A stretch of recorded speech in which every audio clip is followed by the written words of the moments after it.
Kumta block Congress ಅಧ್ಯಕ್ಷ ಭುವನ್ ಭಾಗವತ್ ಮತ್ತು ಶಾಸಕ ದಿನಕರ್ ಶೆಟ್ಟಿ ಅವರ ನಡುವೆ ವಾಕ್ ಸಮರ ನಡೆದಿದ್ದು, ಗೋಕರ್ಣದಲ್ಲಿ ಶಾಸಕರು ಭಾಗವತ್ ವಿರುದ್ಧ ಗುಡುಗಿದ್ದ ಬೆನ್ನಲ್ಲೇ ಕಾಂಗ್ರೆಸ್ಸಿಗರು ಈಗ ಶಾಸಕರಿಗೆ ಕೌಂಟರ್ ನೀಡಿದ್ದಾರೆ. ಹೌದು, ಇತ್ತೀಚಿನ ಕೆಲ ತಿಂಗಳಲ್ಲಿ ಬಿಜೆಪಿ ಶಾಸಕ ದಿನಕರ್ ಶೆಟ್ಟಿ ಮತ್ತು ಕುಮಟಾ ಬ್ಲಾಕ್ ಕಾಂಗ್ರೆಸ್ ಅಧ್ಯಕ್ಷರಾದ ಭುವನ್ ಭಾಗವತ್ ಅವರ ನಡುವೆ ವಾಕ್ ಯುದ್ಧ ನಡೆಯುತ್ತಿದೆ. ಕೆಲ ದಿನಗಳ ಹಿಂದೆ ಬ್ಲಾಕ್ ಕಾಂಗ್ರೆಸ್ ಅಧ್ಯಕ್ಷರಾದ ಭುವನ್ ಭಾಗವತ್ ಅವರು ಶಾಸಕ ದಿನಕರ್ ಶೆಟ್ಟಿ ಅವರು ಕಾಂಗ್ರೆಸ್ ಸೇರಲು ಯತ್ನ ನಡೆಸಿದ್ದರಿಂದಲೇ ನಮ್ಮ ಸಿಎಂ ಅವರು ನಮ್ಮ ಪಕ್ಷಕ್ಕೆ ನಿಮ್ಮನ್ನು ಸೇರಿಸಿಕೊಳ್ಳುವುದಿಲ್ಲ ಎಂದು ಸ್ಪಷ್ಟಪಡಿಸಿದ್ದಾರೆ. ನಾವು ಕೂಡ ಅವರನ್ನು ಕಾಂಗ್ರೆಸ್ಗೆ ಸೇರಿಸಿಕೊಳ್ಳುವುದಿಲ್ಲ. ಅಲ್ಲದೆ ಅವರು ಅಧಿಕಾರದಾಸೆಗೆ ಬಿದ್ದವರು. ಯಾವ ಪಕ್ಷದಲ್ಲಿ ಅಧಿಕಾರ ಸಿಗುತ್ತೋ ಅಲ್ಲಿಗೆ ಹೋಗುವ ಜಾಯಮಾನ ಅವರದ್ದು ಎಂದು ಲೇವಡಿ ಮಾಡಿದ್ದರು. ಇದಕ್ಕೆ ತಿರುಗೇಟು ನೀಡಿದ ಶಾಸಕ ದಿನಕರ್ ಶೆಟ್ಟಿ ಅವರು ಗೋಕರ್ಣ ನಡೆದ ಬಿಜೆಪಿ ಕಾರ್ಯಕ್ರಮದಲ್ಲಿ ಬ್ಲಾಕ್ ಕಾಂಗ್ರೆಸ್ ಅಧ್ಯಕ್ಷ ಭುವನ್ ಭಾಗವತ್ ಅವರನ್ನ ಬಚ್ಚಾ ಎಂದು ಸಂಬೋಧಿಸಿದ ಶಾಸಕರು ಭಾಗವತ್ ಅವರನ್ನ ಪೇಪರ್ ಟೈಗರ್ ಎಂದು ಕೂಡ ಕಾಲೆಳೆದಿದ್ದರು. ಅಲ್ಲದೆ ನಮ್ಮ ಇಡೀ ಕುಟುಂಬ ರಾಮಕೃಷ್ಣ ಹೆಗಡೆಯವರ ಜನತಾ ಪಕ್ಷದಲ್ಲಿದ್ದವರು, ಕಾಂಗ್ರೆಸ್ ವಿರೋಧಿಗಳಾಗಿದ್ದವರು. ಆದರೆ ದಿವಂಗತ ಮಾಜಿ ಶಾಸಕರಾದ ಮೋಹನ್ ಶೆಟ್ಟಿ ಅವರಿಗೆ ಟಿಕೆಟ್ ಸಿಕ್ಕಿದ ಕಾರಣಕ್ಕೆ ಅವರು ಕಾಂಗ್ರೆಸ್ ಸೇರ್ಪಡೆಯಾದರೆ ಹೊರತು ನಮ್ಮ ಎಲ್ಲಾ ಕುಟುಂಬದವರು ಇವತ್ತಿನವರೆಗೂ ಕಾಂಗ್ರೆಸ್ಗೆ ಒಂದೇ ಒಂದು ಮತ ಹಾಕಿದ್ದವರಲ್ಲ ಎಂದು ತಮ್ಮ ಕುಟುಂಬದ ಹಿರಿಮೆಯನ್ನ ಅವರೇ ಕೊಂಡಾಡಿಕೊಂಡರು.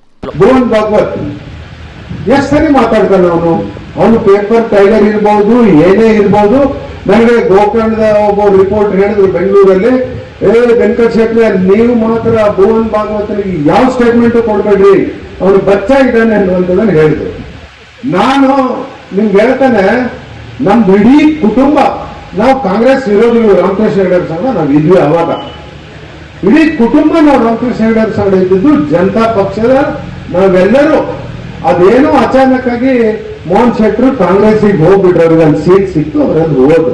ಹಿಂದೆ ಇದ್ರೆ ಮೋಹನ್ ಶೆಟ್ಟಿ ಆದಿಯಾಗಿ ಮೋಹನ್ ಶೆಟ್ಟಿ ಅಪ್ಪ ಎಲ್ಲರೂ ನಾವು ಜನತಾ ಪಕ್ಷವರು. ಇಲ್ಲಿ ತನಕ ನನಗೆ ಎಲ್ಲಿ ತನಕ ಯಾವಾಗ ನನಗೆ ವೋಟ್ ಹಾಕ್ಲಿಕ್ಕೆ ಬಂತಲ್ಲ, ಅಲ್ಲಿಂದ ಇಲ್ಲಿ ತನಕನೂ ನಾನು ಕಾಂಗ್ರೆಸ್ಗೆ ವೋಟ್ ಹಾಕಿದವನೇ ಅಲ್ಲ ನಾನು. ಈಗ ಶಾಸಕರು ಗೋಕರ್ಣದಲ್ಲಿ ಭಾಗವತ್ ವಿರುದ್ಧ ನೀಡಿದ ಹೇಳಿಕೆ ಕಾಂಗ್ರೆಸ್ ಕೌಂಟರ್ ನೀಡಿದೆ. ಗ್ಯಾರಂಟಿ ಯೋಜನೆಗಳ ಅನುಷ್ಠಾನ ಪ್ರಾಧಿಕಾರದ ಜಿಲ್ಲಾಧ್ಯಕ್ಷರಾದ ಸತೀಶ್ ನಾಯ್ಕರು ಶಾಸಕರ ಕೆಲಸ ಏನು ಎಂಬುದನ್ನು ಹೇಳುವ ಮೂಲಕ ಕಿವಿ ಹಿಂಡುವ ಕಾರ್ಯ ಮಾಡಿದ್ದಾರೆ. ಅವರ ಪಕ್ಷದ ಕಾರ್ಯಕ್ರಮದಲ್ಲೂ ಶಾಸಕರು ಭುವನ್ ಭಾಗವತ್ ಅವರ ಬಗ್ಗೆ ಹೇಳುತ್ತಾರೆ ಎಂದರೆ ಶೆಟ್ಟರ ಕನಸಿನಲ್ಲೂ ಕೂಡ ಭುವನ್ ಭಾಗವತ್ ಅವರು ಕಾಡ್ತಾರಾ ಹಾಗಾದ್ರೆ ಎಂದು ಪ್ರಶ್ನಿಸಿದ್ದಾರೆ. 3 ಬಾರಿ ಶಾಸಕನಾಗಿದ್ದೇನೆ ಎಂದು ಹೇಳಿಕೊಳ್ಳುವ ಶೆಟ್ಟರಿಗೆ ಅವರ ಕೆಲಸ ಏನು ಎಂಬುದು ಮೊದಲು ಅರಿತುಕೊಳ್ಳಲಿ. ಕ್ಷೇತ್ರದ ಅಭಿವೃದ್ಧಿ ಬಗ್ಗೆ ಸದನದಲ್ಲಿ ಮಾತನಾಡುವ ಬದಲು ಕಾಂಜಿಪಿಂಜಿಯಾಗಿ ಮಾತನಾಡಿಕೊಂಡು ತಿರುಗಾಡುತ್ತಿರುವುದು ನಿಮ್ಮ ಶಾಸಕ ಸ್ಥಾನಕ್ಕೆ ಶೋಭೆಯಲ್ಲ. ನೀವು ಯಾಕೆ ಹೀಗೆ ಆದ್ರಿ ಎಂಬುದು ನಮ್ಮ ಮೂಲಭೂತ ಪ್ರಶ್ನೆಯಾಗಿದೆ ಎನ್ನುವ ಮೂಲಕ ಶಾಸಕರನ್ನ ಲೇವಡಿ ಮಾಡಿದ್ದಾರೆ. ಅದು ಬಿಜೆಪಿಯ ಸಂಘಟನೆಯ ಒಂದು ಸಭೆ. ಅದು ಆ ಒಂದು ಸಭೆಯಲ್ಲೂ ಸಹ ನಮ್ಮ ಬ್ಲಾಕ್ ಅಧ್ಯಕ್ಷರು ಭುವನ್ ಭಾಗವತರ ಬಗ್ಗೆ ಮಾತಾಡ್ತಾರೆ ಅಂತಂದ್ರೆ ನಂಗೊಂದು ಅನುಮಾನ ಕಾಡ್ತಾ ಉಂಟು. ಏನಂದ್ರೆ ದಿನಕರ್ ಶೆಟ್ಟರ್ ಕನಸಲ್ಲೂ ಭುವನ್ ಭಾಗವತ್ನೇ ಬರ್ತಾನೆ ಅನ್ನೋ ಅನುಮಾನ ಕಾಡ್ತಾ ಉಂಟು. ಏನು MLA ನಾನು 3 ಸಲ ಆಗಿದ್ದೇನೆ ಅಂತೇಳಿ ಎಲ್ಲ ಕಡೆ ಗಂಟಾಘೋಷ ಹೇಳ್ಕೊಂತ ಹೋಗಿ ತಿರ್ಗಾಡ್ಕೊತಾ ಇದ್ದಾರೆ. ನಾನು ಹೇಳೋದಿಷ್ಟೇ, ನೀವು ಮಾಡಬೇಕಾಗಿದ್ದ ಕೆಲಸನ ನೀವು ಮಾಡಿ. ಒಂದು ವೇಳೆ ನಿಮಗೆ ಮಾಡ್ಲಿಕ್ಕೆ ಬರೋದಿಲ್ಲ ಅಂತ ಹೇಳಿದ್ರೆ ನಮ್ಮ ಭೀಮಣ್ಣ ನಾಯಕರು ಮೊನ್ನೆ ಅಧಿವೇಶನದಲ್ಲಿ ಎಲೆ ಚುಕ್ಕಿ ರೋಗದ ಬಗ್ಗೆ ಮಾತಾಡಿ ಆ ಎಲೆ ಚುಕ್ಕಿ ರೋಗ ಪೀಡಿತರಂಥ ರೈತರಿಗೆ ಸಾಲವನ್ನು ಮನ್ನಾ ಮಾಡಬೇಕು ಅಂತ ಹೇಳಿದ್ದಾರೆ ವಿಧಾನಸಭೆಯಲ್ಲಿ. ಇದು MLA ಮಾಡಬೇಕಾಗಿರುವಂಥ ಕೆಲಸ. ಇದನ್ನು ಬಿಟ್ಟು ಇಲ್ಲಿ ಕಾಲಿ ಪೀಲಿ ಪಿಂಜಿ ಹಂಗೆ ಮಾತಾಡ್ತಾ ತಿರುಗಾಡೋದ್ರಿಂದ MLA ಏನು ಪದವಿ ಉಂಟು ಅದಕ್ಕೆ ಯೋಗ್ಯತೆಗೆ ಅದು ಪೂರಕವಾಗಿರುವಂಥದ್ದಲ್ಲ, ಶೋಭೆ ತರುವಂಥದ್ದಲ್ಲ. ದಿನಕರ್ ಶೆಟ್ರೆ ಯಾಕೆ ಹಿಂಗಾದ್ರಿ ಅನ್ನೋದು ನಮ್ಮದು ಮೂಲಭೂತ ಪ್ರಶ್ನೆ ಅಂತ ಹೇಳಲಿಕ್ಕೆ ಇಷ್ಟಪಡ್ತೇನೆ.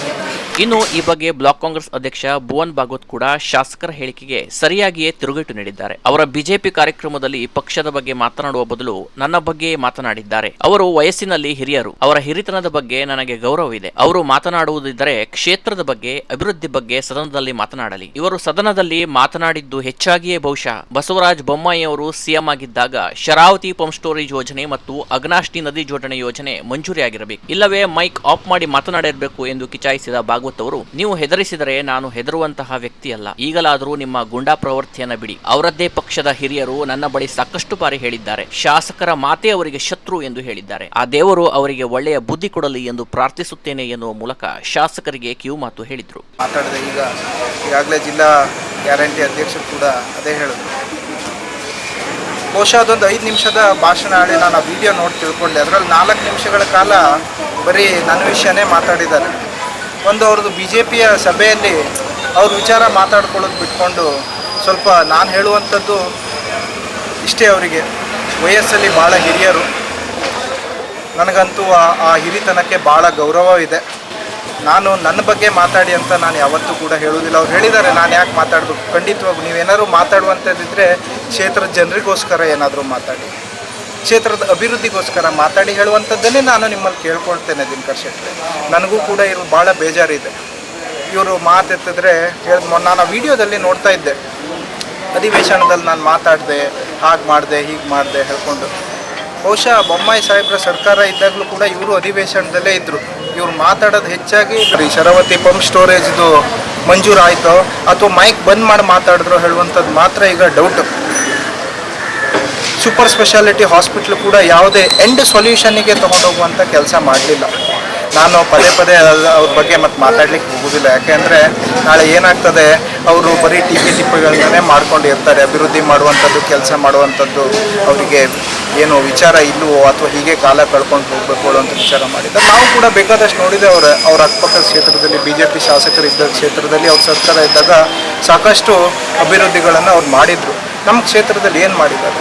ಮತ್ತೆ ನಾನು ಅದೇ ಹಳೆ ಕೆಸೆಟ್ನೇ ಹಾಕ್ಬೇಕಾಗ್ತದೆ. ಅವರು ಅದೇ ಗಟಾರ್ ಹೇಳ್ತಾರೆ, ಅದೇ ರಸ್ತೆ ಹೇಳ್ತಾರೆ. ಹೆಚ್ಚಂದರೆ ಈಗ ಇಂಟರ್ಲಾಕ್ ಒಂದು ಶುರು ಮಾಡಿ ದಿನಗಳಲ್ಲಿ ಇದ್ರ ಬಗ್ಗೆ ಭಾಳ ವಿಸ್ತೃತವಾಗಿ ನಾನು ಕೂಡ ಮಾತಾಡಲಿಕ್ಕಿದ್ದೇನೆ. ಏನೇನು ಕ್ಷೇತ್ರದಲ್ಲಿ ಇವ್ರು ಮಾಡಿದಂತಹ ಕೆಲಸಗಳು, ಏನು ಕಳಪೆ ಕಾಮಗಾರಿಗಳಾಗಿರ್ಬೋದು, ಅರ್ಧಂಬರ್ಧ ಮಾಡಿರ್ತಂತಹ ಕೆಲಸಗಳಾಗಿರ್ಬೋದು, ಎಲ್ಲವೂ ಕೂಡ ಮುಂದಿನ ದಿನಗಳಲ್ಲಿ ಮಾತಾಡ್ತೇನೆ.